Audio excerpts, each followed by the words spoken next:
കല്ലിലുള്ള കുരിശാണ്. ഒരു കല്ലും കൊണ്ട് നിർമ്മിച്ച കുരിശാണ്. ഈ കുരിശ് പണ്ട് കഴിഞ്ഞപ്പം പണിക്കാർക്ക് അത് നോക്കി വെക്കാൻ പറ്റാതെ വന്നപ്പം അത് ആദ്യമായിട്ട് പ്രത്യക്ഷപ്പെട്ടതാണ് ഈ കുരിശ് ഉയർത്തി, അതായത് പണിക്കാർക്ക് കൂടെ സഹായിച്ച് നിലനിർത്തിയെന്നാണ് ഐതിഹ്യശാസ്ത്രം പറയുന്നത്.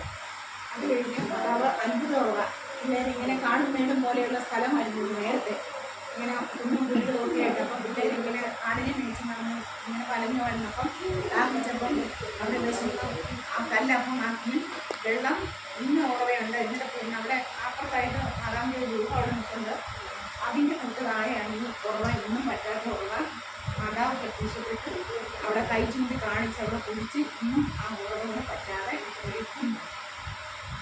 ഇത് തൊട്ട് നമ്മൾ ആ വഴിക്കൂടെ കയറി വരുമ്പോൾ കാണുന്ന കുളമാണ്. ഇതാണ് പെരുന്നാളിൻ്റെ ഒരു ഭാഗം, വിശദമായിട്ടാണ്. ഇത് അപ്പുറത്തെ പള്ളിയുടെ ഒരു ഭാഗങ്ങളിലെ